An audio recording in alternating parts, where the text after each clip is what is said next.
Hello, everybody, and welcome back to the Universus Academy podcast. I am your host, John Jennings, and with me, as always, is my co-host, Mr. Ryan Kraft. And with me, as sometimes, and glad to have him back today, is Mr. Chris Smith. How we doing, guys? I'm good. I'm not ducking you for a I change. know, right? Yes, we got him back on. We called We're him, gonna have baby. serious, yeah, exactly. I called him out. We got him on here. We're gonna have serious, friendly debates about card games and have probably similar opinions. Oh yeah. I mean, like, does someone have to be the dissenting opinion then? Since we all might have the same opinion, someone has to be the dissenting opinion, right? No, it's fine. We can be the Happy Time All Agreement podcast Yeah. if we want to. Yeah.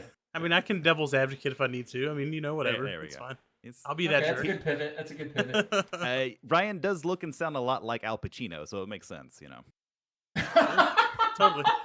Let me turn my camera off so people can believe this.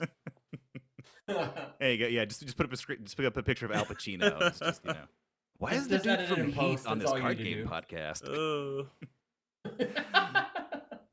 Oh. Well, as I'm sure everyone is well aware, we just had our second provisional, and spoilers, Kaminari took home the bag this week, and I think kind of for most people would have to admit to themselves, kind of out of left field, they did not see that coming. Kaminari.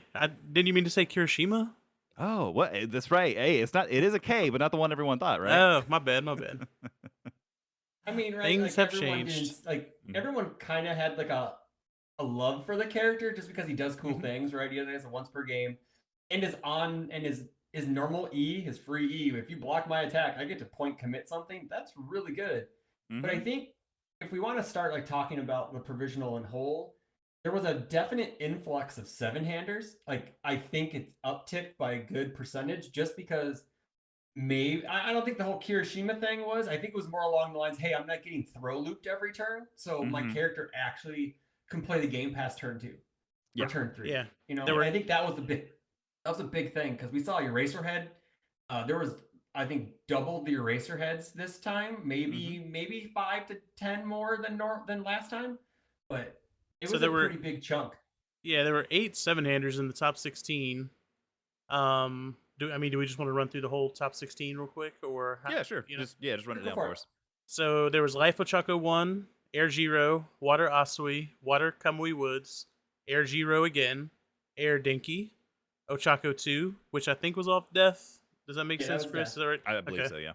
Life Mina, Fire Tokiyami, Void Eraser, Void Sero, Air Jiro, another Fire Tokiyami, another Void Eraser, Good All Might 3, and then a Death Nomu, rounding out the top 16.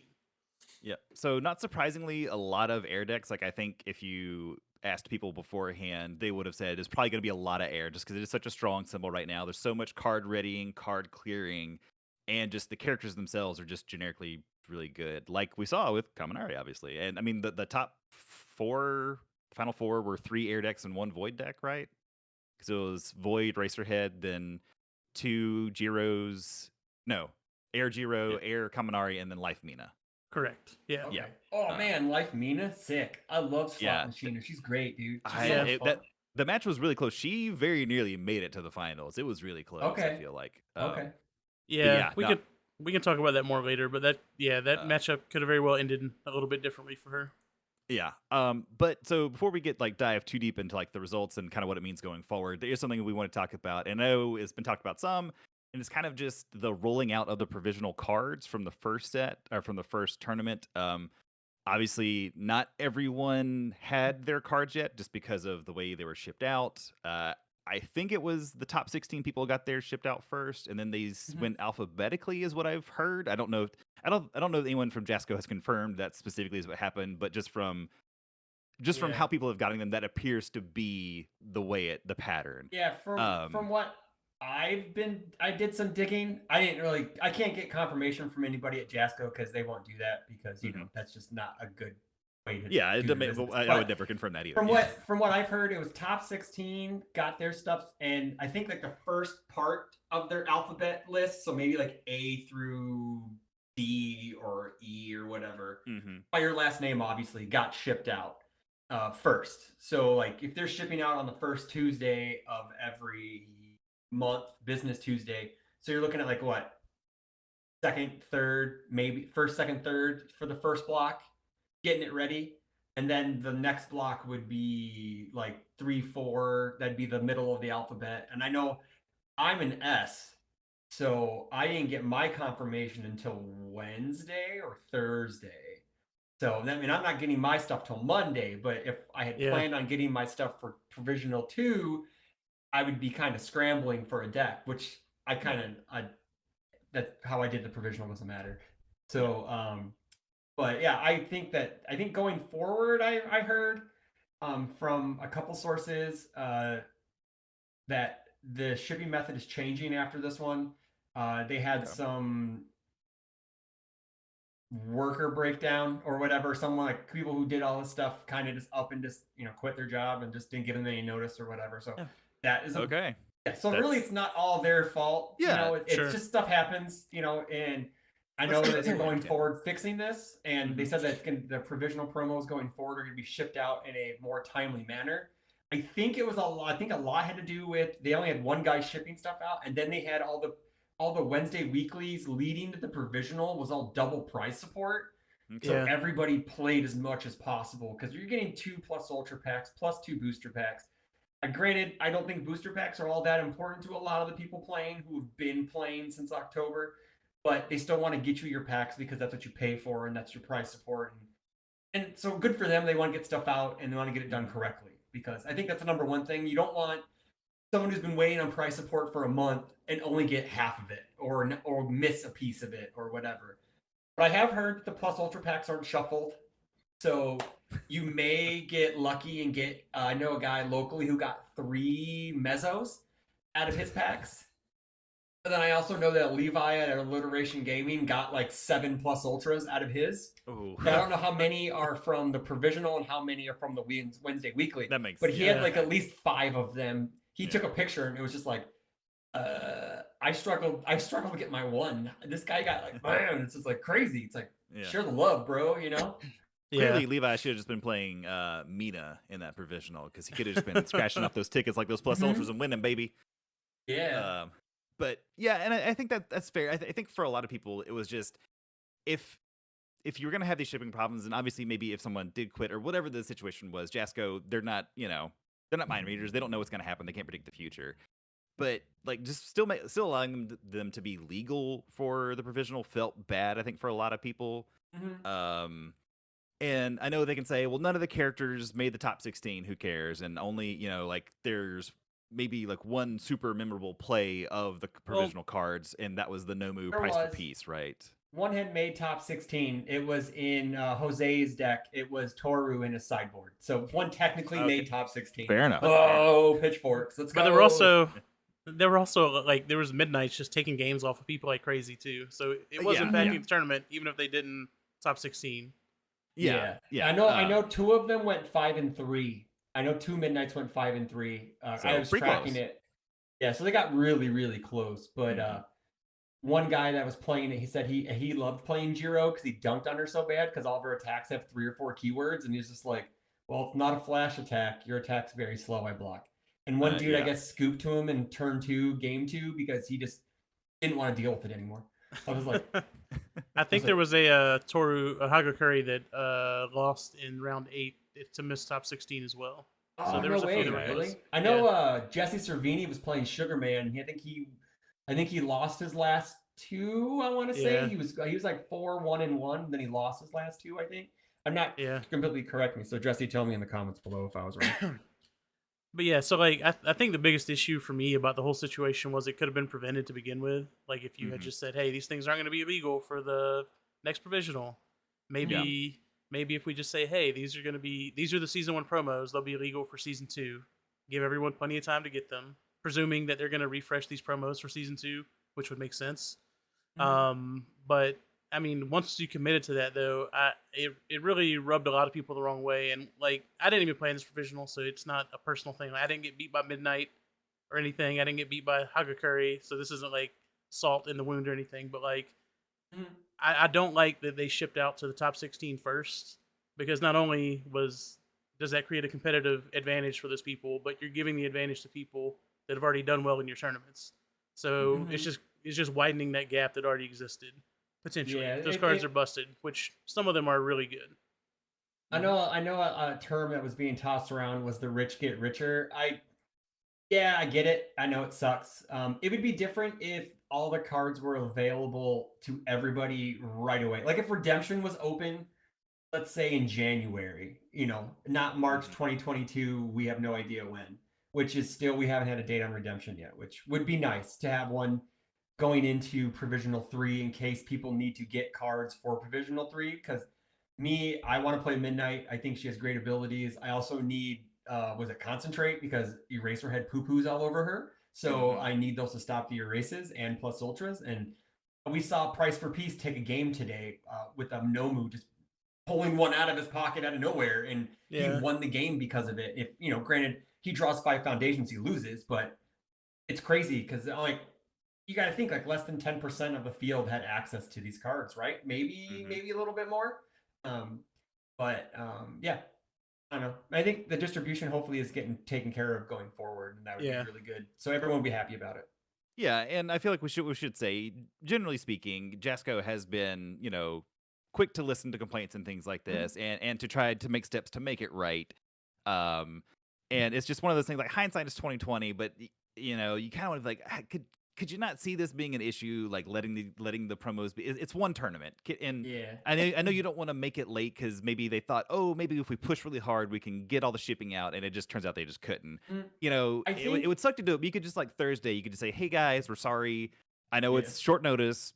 Still got 2 days, but just no provisional cards for Saturday and Sunday. Like it sucks, but sometimes you just Yeah. got to do it, right?" I know I in my digging because I do a lot of digging on things because I always like to vet sources and find out information.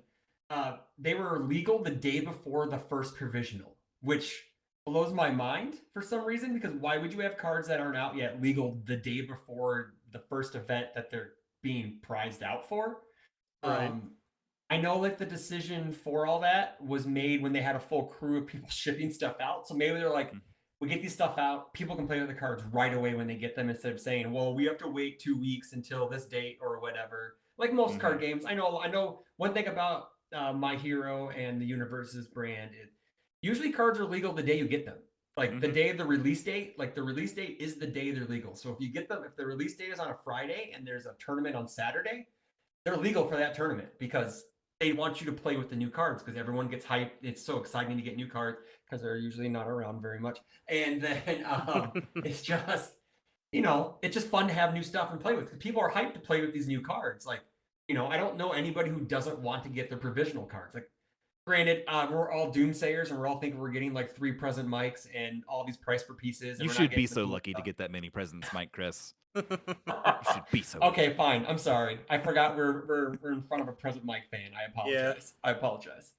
But yeah, you know what I'm saying though. It's like it'd be Yeah, great to yeah, yeah. have everyone on the equal footing, even if they're random cards. But Mhm. you still have the, I guess, the Mina effect where you get to scratch that lottery ticket and Yeah. you get Mhm. what you want, or you just trade it or sell it because eventually they're going to be on redemption. And the foil versions, there are always going to be people who want to max rarity their deck out. So you're always Mhm. going to, I think the foil versions will always have a nice price point for those who are interested in the stock market that is MHA, the card game. And then the non-foil versions, which I know a lot of people who prefer non-foil cards because foil cards clump when you shuffle, um, are going to be a more reasonable cost because you're going to be able to turn packs in and basically get them for free for giving Mhm. Jasco trash, which is great. Yeah. Um, but yeah, so that's our. I'd say that's mainly our thoughts on the provisional thing. It would have been nice if they had done something about it, but it's over. It is what it is. Yep. Yeah. It's hopefully it gets fixed in the future. Now to something that's actually more fun to talk about: the actual results of the tournament. Yeah. So like we said, obviously, Kaminari took down the tournament. And I was, I'll be honest, like when I saw that they played, because they had to beat back to back Eraser heads to Oh get to shit. the finals, Okay. and like because I saw because they played Cero first, and then I saw that in the top eight it was at Eraser, and I was like, ooh, that doesn't sound good for Kaminari. And then Mhm. they won that match. It's like, oh wow. Then they were matched up against another Eraser head. And I was like, oh well, all right, here we go. Yeah. Yeah. But yeah. So obviously Ryan and I didn't play, but Chris, I know you said you played some. Did you have any prevailing thoughts, any differences from the last provisional to this one, even on just like a technical aspect of how it was like carried out from Uh, like the tournament organizer? I know it was a different group yeah, of so it people was who a ran it, different it but was a different organizer. I didn't see anything differently. I only played a couple rounds. I wasn't feeling too great, and I lost my first 2 rounds. So I'm just like, I'm just gonna drop and not and just hang out and watch stream. Mhm. I'm gonna shout out Ryan and Tim on Saturday. They were amazing. They Yeah. were no, sorry, John. You are my favorite commentator of all time. Oh well, thank But you. Tim and Ryan crushed it. They No, were really they were good. yeah, they were really good. You had Ryan, who is a hype man like no other. He Mhm. was really energetic. My wife made a comment that he was dressed very, very professionally. He was. He looked really nice. Tim was amazing. Tim has one of the best analytic minds in the game. He is just insane the way he can just analyze things on the spot. I usually hold his opinion higher than pretty much almost everybody in the game because I don't know. Me and Tim go back a while, so Mhm. Yeah. we have a love for the Sun God from Standard. So it's a guy love thing between two guys, I guess. So Gotcha. Nice. But yeah, yeah, it was. the I turn. thought the stream was Go really ahead. good though. Yeah, like you Yeah. said, it was really good. And what is Ryan? We should shout it out. What is Ryan's YouTube channel? He has a YouTube He channel, is right? All for One Gaming, I believe. All for One Gaming, and All it's for like, One is it Gaming. All for One Gaming? Okay, so Yeah, make sure we put I'll that up take a there. Go look check real it out. quick. I believe it's All for One Gaming. I'll take a look while we're talking. So Okay.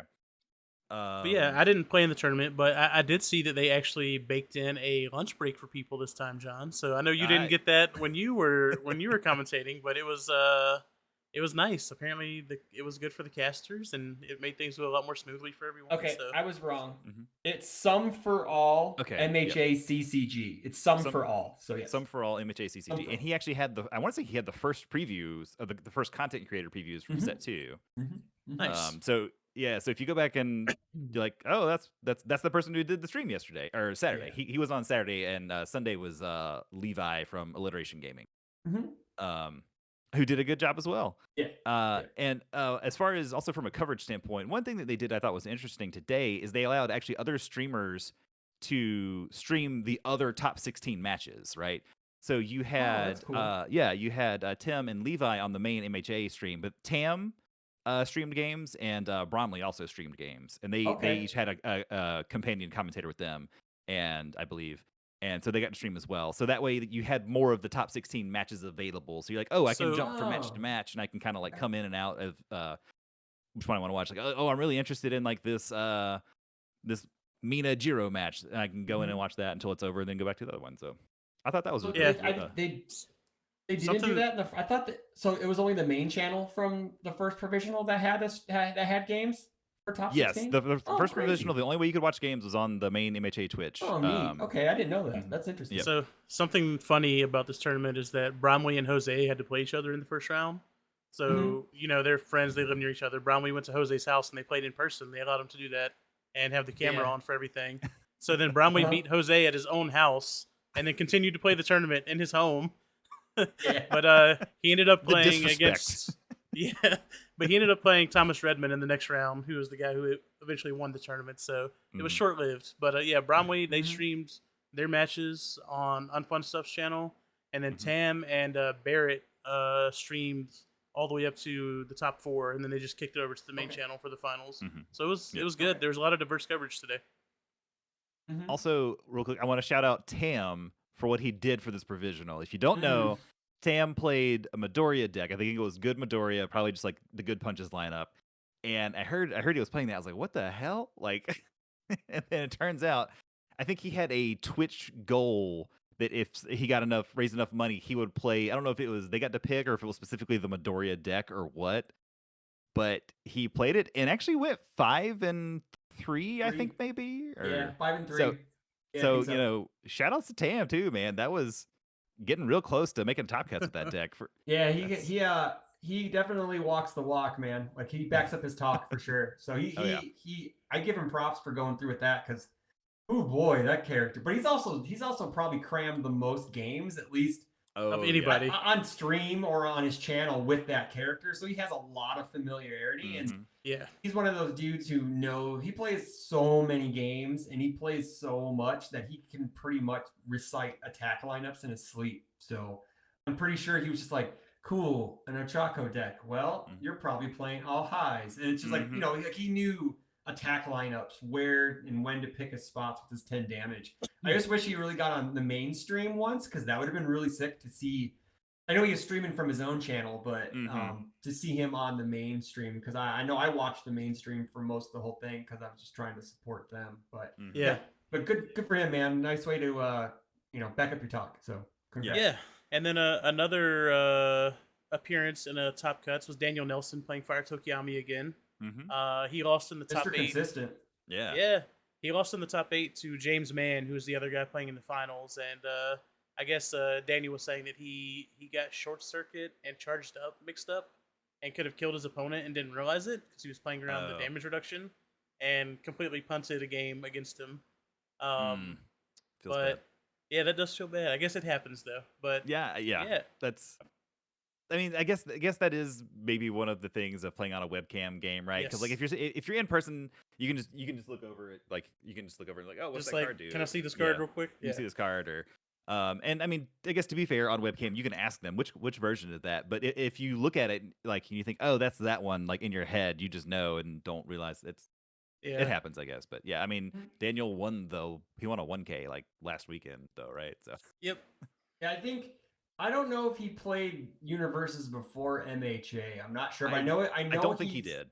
I know he's Yeah. pretty new, but man, I've seen him on Tam streams. I've seen him in Tam's channel. That man has crushed that deck to like a fine science. And Mhm. Yeah. Yeah, I just know that people don't put stock into a lot of things like being called the best whatever player, but I honestly think he's probably the best Tokiyami player we have right now. yeah, Hands down in the format right now. yeah. Granted, Well, there's some people who don't get to play in provisionals or on stream or on camera, and they're not well known. But that man is, by his deck choices, like mhm. what he has in his deck, like his single one ofs or his two ofs, and you see him continually counting, and like he keeps track of everything, and it's just Yeah. really that it's really cool to see how a newer player has grown in the game in such a short time, because what is the number one thing a lot of people tell newer players? If you want to get good, you have to play the game. You can't Mhm. just sit there and buy the best deck and be like, well, I'm just going to play it, and then whatever happens happens. No, you have to just, there's so many ways of interacting and how cards interact with each other, and checking off the top of your deck and making decisions that you can't get by not playing. Yep. Yeah, there's a lot of nuance to like every situation, every matchup. Like you Mhm. could play against the same matchup 20 times and it's different. You got to learn the ins and outs. And he's put in, Yep. like you said, he's on Tam's stream all the time playing games. He plays in Mhm. every event, every big tournament. So he's jamming Mhm. games, and you can see the results from it, man. Yeah.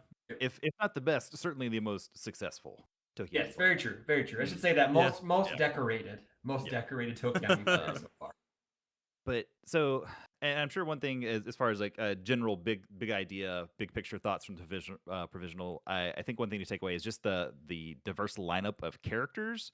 Mhm. Um, I know I won't go too deep on this. I know a lot of people talk about the diversity rule, but we did actually have I think a really successful type of diversity in the game itself, though, right? Like Mhm. the results kind of show that. I think Jiro was overwhelmingly the most played character. I think it was Yeah, 33 33. Jiros, Yeah, yeah. and then it was Urarakas and a lot of Asuis and that kind of stuff. Mhm. Eraserhead was like third, I think, with like 19. Yeah, That's a he had a really high huge jump. representation. Yeah. Yeah. Yeah. Um, but yeah, so do you guys think moving forward we're going to see like a huge kind of meta shift? Like obviously this was a huge meta shift from the first one because of Mhm. Kirishima and all that nonsense. And now that we're past that part, do you think it is going to be just like an air, not a specific character, but just a symbol? Is going to be an air dominant meta until set 2 drops? I think we're just in a 7-hander meta now, man. Like Back to Mhm. 7-hander. you Well, don't. I mean, so do you think it's Yeah, like 7-hander or just air characters? Because Jiro is only a 6, right? I mean, I I mean, there guess was well, she two has a lot of void. card There draws. was two void erasers in the top 16, and Okay. two in the top 8 actually. So yeah, I think it's just 7-handers. I mean, Back obviously to Jiro's 7-handers. like a 7-hander buster. Like she can just Yeah. blow him up on turn 2, and so is I Tokiyami, but also he's think a fellow 7-hander. Hmm. I also think a lot of more experienced players gravitated towards Eraserhead and seven handers in this format, just because Mhm. of the hey, I don't die really fast to throws. But I think something has to go to say for that. Like Eraserhead thrives in a format where hey, I'm not getting chucked to death on turns 2 and 3, but going in, like I think the big consensus is can't like Eraserhead's tough to pilot for newer players. So obviously, if you know played the game for a long time pre MHA, you may have a leg up a bit on playing a seven hander because seven handers you have to play the game differently because you just can't slap cards down, play cards, and then just die to Nomu like on your You have to turn play 3. really tight defense as a seven-hander. And if you don't, you just die. Yeah. Granted, like Eraser has some kind of outs with Erase and stuff like that, and Night Watch, and he discards for speed for basically no cost, and if you have an Erase, but Yeah, I would say if you're a new player, stay away from Void, Eraserhead, or Eraserhead in general, because he's really hard to play. Yeah, He he does not have probably access to wall cling, which is a lot of the seven hand It's a size decks safety that are net. really successful. Yeah, are playing. They're playing probably 2 in the main deck, 2 in the sideboard at least. Wall cling plus ultra. That's what's saving a lot of seven hand size characters right now. What Or isn't tape that? plus Isn't that ultra. Matt's staple? That's a Matt Childress. I'll put a stamp on it and I'll send it to print. That's my favorite defensive combo, if I remember him saying correctly. I mean, but to be fair, I He's don't know of a correct. better one. Other than Yeah, I flash don't know of a attacks. better one either. Yeah. I mean, Other tape than plus flash ultra's attacks, up they do there. fine. It's up there. Tape is really good too. The tape's very good. The tape plus ultra play was all over the place this weekend. Yeah, I guess Eraser has the tape plus ultra, but he doesn't have the no damage thing. That's a question I got for you guys. So do you think we're going to be gravitating away from the mid attack like zone lately, like going forward, just because of how plus ultra is all over the place and everyone's been playing the tape plus ultra? Or do you just think in general we're just going to have to live with it, with the whole tape plus ultra play? Because when playing yesterday, I should say, and when I threw a mid attack, I was like, well, this is getting blocked. And yep, every mid attack I played, tape or every it just felt like if they taped it, there was going to be a plus ultra, or if they didn't tape it, I was getting plus ultra on a mid. It just seems like mid attacks aren't as strong right now just because of plus ultra in its own right. Well, it's not even just that. Like, if you're playing against a format where there's a lot of eraser heads, I mean, +1 mid breaker blocks with -2 speed for all day. So I mean, I don't know if you necessarily need to like gravitate away from it, but you definitely need to be able to dump speed on stuff if you're playing mid attacks. Like you're not playing 3-speed mid attacks in your deck probably, right? Because they're just they're literally blocking out on a 2 kind of racer head. So, yeah, I mean, maybe you see people start trying to mono zone in set 2. Like, hey, here's this all low attack deck, because there is an abundance of really good high blocks as well. But I mean, ultimately, like tape which a and couple plus of the ultra previews we're going to be seeing definitely lends to an all low attack throw deck. Yeah. So yeah. But yeah, I mean, ultimately, like tape into plus ultra still blocks all of that stuff, anyways. So I mean, it is what it is. But Tape into Ice Storm. Oh gosh, yes. Yeah, I guess you can do that because you can do that on water, right? You can that make it was a some mid, dirty fully block that's breaker some dirty 2. stuff. Yeah. and there's a That's new some dirty Omni play, block. right? Yeah. That new Omni block that we saw that we'll talk Mhm. about here in a little bit. Yeah. That's another question too I got for you guys is, do you think, okay, so right now the format, at least in this provisional, seemed a little faster than normal. Not like super duper turn too fast, but it just felt like the Tokiyami. Like I saw Daniel play a Tokiyami turn where he baited out a Todoroki cancel. He just flipped late Oh my scale, god! pitched Oh, 2 cards. I want to bathe in that. Oh my god, That It's was so amazing. good. I was just like, holy crap. And then he blew him out. But the Yeah. real question, okay, so what I'm leading into is, because he also plays this in his Tokiyami deck, is any type of breaker block. Do you think we're going to see an influx of people playing more breaker blocks now because of the success that decks like that Tokiyami or water decks in general, where do you feel that breaker is more prevalent now just because of there's not as much generic speed hate on a lot of the symbols that have it? So before I give my answer, I just want to say that from day one, Ryan and I have been talking about Ice Storm. All you posers that are playing Ice Storms in your decks now, we said it first. You're copying us, all right? We are the Ice Storm best ultra rare hipsters. in the entire set. Best ultra rare in the entire set. But to your point, I think we said that. I think we said that on video. I think we just said it's the best card in the set. Like just generically, it's the best card in the set. But to answer your question about it becoming more of like a breaker, like defensive kind of trying to slam those in there, I think that if you're trying to build it, if you're looking at your defenses for a deck, like you should be looking at, well, what breaker cards do I have access in general, right? Like that's something you should take into account. And if like I can kind of get it in there, I don't know. there's only there's two Breaker 2 cards. Mhm. There's Ice Storm and then the Aoyama attack. Yeah. If you look at Um, it though, fire and water, well, I guess anything with Todoroki symbols, mhm. has the most egregious access to breaker in general. Giant Mhm. ice wall. Mhm. What's his 1/5 where you can pick up a precise Precise control. Precise control. You have Ice Storm. There are cards on fire like Evil Gaze, which is insane. Dark Shadow Ruin has Breaker for some reason. Shadow Ruin, why does Dark Shadow Ruin have Breaker? I don't get that. It's and no now point. there's cards so you can pull it back after you block with it in set 2. So, like, Ugh. I guess to answer this question, like, when we first were talking about MHA Set 1 when it came out, I feel like your play group was playing a lot different than we were. Because we were talking about how people were getting blown out on turn 2 and how one of the only ways to interact with people was with Breaker. So now that we're seeing the format shift to that, since Kirishima's eroded and coordinated effort's gone, which coordinated effort being gone makes Breaker stronger as well because you can't just clear your card pool and play around it. So yeah, I mean when the attacks are coming and you might get to block one or two things in a turn, Breaker is literally one of the only ways to interact with your opponent, in my opinion. I mean, yeah, there's a lot of speed redux and stuff like that, but if they're playing like all flash attacks, if you breaker them, like that's gonna hurt their turn a little bit because that's the only way you can interact at all, and they're trying to have you not interact. So I do think if you can play breaker cards, get them in your deck. Like breaker 1 might not be the game changer, but I've seen a lot of people die when they tap out perfectly to kill someone. So that one thing might have changed it, Yeah, I tend to agree with Ryan. It is I think we're going to see a lot more of people just trying to find spots for like a breaker 1 or breaker 2. Like you said, it's not obviously you want as much breaker as possible, but it is the only thing that lets you dictate part of your opponent's turn on their turn, right? Like there's very few cards that do that, and the ones that do are like they have a very high cost usually. There's like Electric Jolt, which isn't a super high cost, I guess, but so that's a bad example. But like Shock Treatment.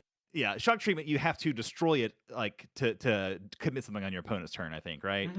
So there's cards like that. So there's very few things that let you say, I know it's your turn, but I'm gonna make you do something you probably don't want to do. There's not a whole lot of stuff that does that. And so I do think that's incredibly valuable. And as I don't know, Chris, how your play group is, but I get the sense maybe it's a little bit more defensive, maybe not as like balls to the wall aggro.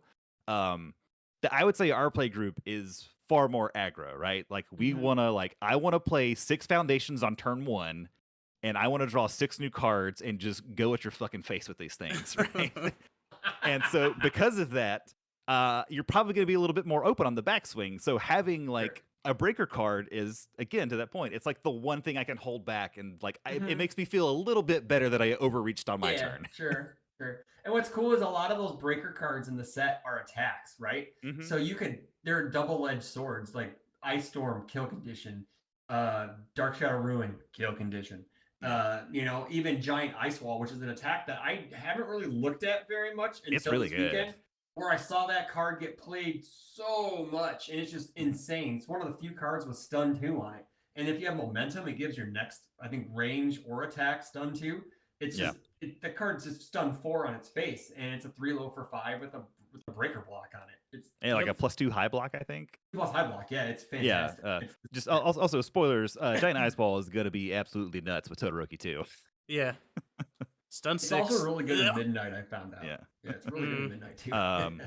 But I guess that's probably a good place to wrap up our provisional talk. We got a little into sorry, it, but no, that's fine. But I was gonna say shout out to Thomas Redman and James Mann, who are the finalists for it, and also Kyle Gogwin and Jacob Johnson, who are the other two top 4 finalists, and to the other 12 people who are in the top 16. I'm not gonna shout out everybody, but good job, guys. Like there's a lot of really entertaining games on stream. One more quick thing, I did some digging. One more quick thing. So just because we all love to screw the knife in more on Kirishima, anybody who played Kirishima who topped with him in the last event did not top with their current character in this event.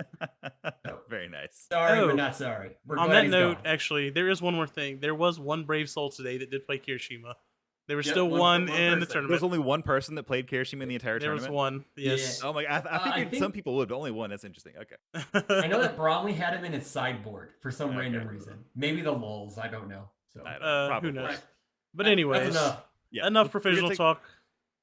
I say, yep, we're Get gonna to take a some quick fun break, stuff, right? and we're gonna come back and talk about some previews. We'll be right back. Previews.